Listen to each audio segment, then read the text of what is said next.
Hello and welcome to today's lesson on calculating gravitational potential energy.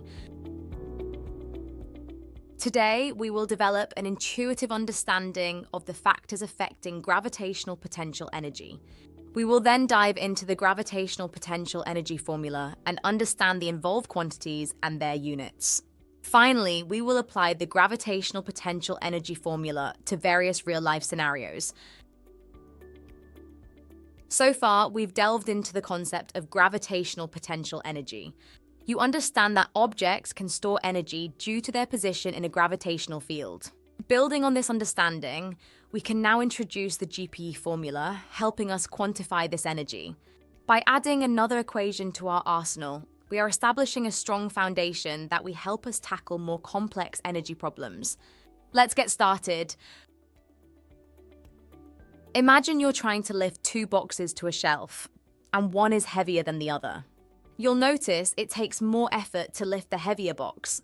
This extra effort means more energy is stored in the heavier object. So when something is heavier, it has more gravitational potential energy. Similarly, think about lifting two identical boxes, but placing one on the first shelf and the other on the second shelf. You'll find it takes more effort to lift the second box higher. Therefore, when something is placed at a greater height, it has more gravitational potential energy. Now, consider lifting objects on the moon, where gravity is weaker compared to Earth. Lifting things on the moon feels easier. In fact, lifting a 60-kilogram object on the moon is as easy as lifting a 10-kilogram object on Earth. As you need to put in more energy to lift the object on Earth, this must mean that the object gains more gravitational potential energy. Hence, the stronger the gravity, or more formally, the larger the gravitational field strength, the more gravitational potential energy. To summarize, gravitational potential energy, GPE, is determined by three main factors.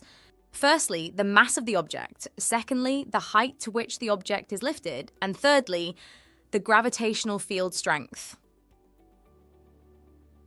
The formula to calculate gravitational potential energy is as follows. Gravitational potential energy, GPE, is equal to mass, multiplied by gravitational field strength multiplied by height. Let's break down these components. Mass is the amount of matter in the object, measured in kilograms. Height is the vertical distance the object is raised, measured in meters. Gravitational field strength is a measure of the force of gravity. On Earth, it is typically 9.8 meters per second squared. The unit of gravitational potential energy is joules, the standard unit of energy. Let's put this into practice with an example. Suppose we place a 2-kilogram book on a shelf that is 3 meters high.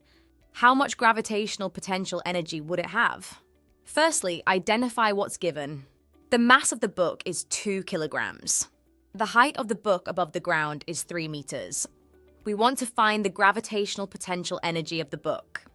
To calculate this, we use the formula we just looked at. Gravitational potential energy is equal to mass, multiplied by gravitational field strength multiplied by height. Make sure to check the units are standard units and convert if needed. Mass is in kilograms, the standard unit for mass. Height is in meters, the standard unit for height. Gravitational field strength on Earth is 9.8 meters per second squared, the standard value for gravitational field strength. Now plug in the given values. GPE equals 2 kilograms times 9.8 meters per second squared times 3 meters. This gives us 58.8. Therefore, the gravitational potential energy of the book is 58.8 joules. Don't forget the units. In summary, gravitational potential energy depends on the mass of the object, the height it is raised to, and the gravitational field strength. By using the GPE formula and ensuring all units are standard, you can calculate the gravitational potential energy stored in any lifted object. Let's apply what we've learned to a few specific problems to consolidate our understanding of gravitational potential energy. A rock with a mass of 5 kilograms is on a cliff that is 20 meters high. Calculate the gravitational potential energy of the rock. Firstly, identify the quantities involved. The mass of the rock is 5 kilograms. The gravitational field strength on Earth is 9.8 newtons per kilogram. The height of the cliff is 20 meters. Next, use the formula for gravitational potential energy. As we have just seen, GPE equals mass times gravitational field strength times height. Now substitute the values into the formula. GPE is equal to 5 kilograms multiplied by 9.8 newtons per kilogram multiplied by 20 meters. This gives us an answer of 980 joules. Therefore, the gravitational potential energy of the rock is 980 joules. Let's look at another problem. A basketball with a mass of 0.6 kilograms is dropped from a height of 3 meters. Calculate the gravitational potential energy, GPE, of the basketball before it is dropped. Firstly, identify the quantities involved. The mass of the basketball is 0.6 kilograms. The gravitational field strength is 9.8 newtons per kilogram on Earth. The height of the ball above the ground is 3 meters. Now let's use the formula for gravitational potential energy. GPE equals mass times gravitational field strength times height. Substituting the values into the formula, we get GPE equals 0.6 kilograms multiplied by 9.8 newtons per kilograms multiplied by 3 meters. This gives us 17.64 joules. Therefore, the gravitational potential energy of the basketball is 17.64 joules. Let's now tackle a slightly more complicated example. Suppose we move a 3 kilograms box from the bottom shelf, which is 1 m above the ground, to the top shelf, which is 4 meters above the ground. We want to calculate the increase in gravitational potential energy, GPE, of the box. We can approach this two ways. One way to approach it is by calculating the initial and final energy, then finding the difference. Let's start by identifying the quantities involved. The mass of the box is 3 kilograms. The gravitational field strength is 9.8 newtons per kilogram on Earth. The initial height is 1 meter and the final height is 4 meters. Using the formula, initial GPE equals mass times gravitational field strength times height. Initial GPE equals 3 kilograms multiplied by 9.8 newtons per kilogram multiplied by 1 m.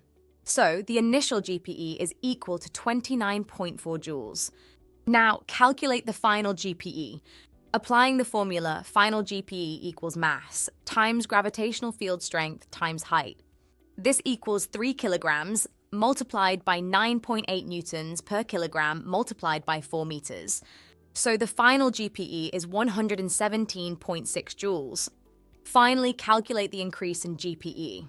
The change in GPE equals to the final GPE subtract the initial GPE, so 117.6 joules subtract 29.4 joules. This gives us 88.2 joules. Hence, the box gains 88.2 joules of gravitational potential energy as it's lifted from the bottom shelf to the top shelf. We have seen that the increase in GPE is the difference between the GPE at the final height and the GPE at the initial height. However, since gravitational potential energy is directly proportional to height, we can calculate the change in GPE by finding the difference in height and then directly applying our usual formula to get change in GPE equals mass times gravitational field strength times change in height. Let us confirm this by redoing the question using this new approach. Firstly, calculate the difference in height. Change in height is equal to the final height minus the initial height. This is 4 meters minus 1 meter, giving us 3 meters. Now calculate the increase in GPE. As we have just mentioned, change in GPE equals mass times gravitational field strength times change in height. So change in GPE equals 3 kilograms times 9.8 newtons per kilogram times 3 meters. This equals 88.2 joules, which is the same answer as before. By calculating the difference in height, we directly determine the increase in GPE, making it a straightforward and efficient method. By working through these examples, you can see how to apply the gravitational potential energy formula, GPE equals sign mass x gravitational field strength x height. This approach will help you solve a variety of problems involving gravitational potential energy. In today's lesson, we delved into quantifying gravitational potential energy, GPE. We introduced the gravitational potential energy formula. GPE equals mass times gravitational field, strength times height. We discussed how the mass of an object, the height it is lifted to, and the gravitational field strength all contribute to its gravitational potential energy. To reinforce our understanding, we worked through several examples applying the equation to real-life scenarios. Overall, today's lesson provided a solid quantitative understanding of gravitational potential energy, which is crucial for solving real-world physics problems.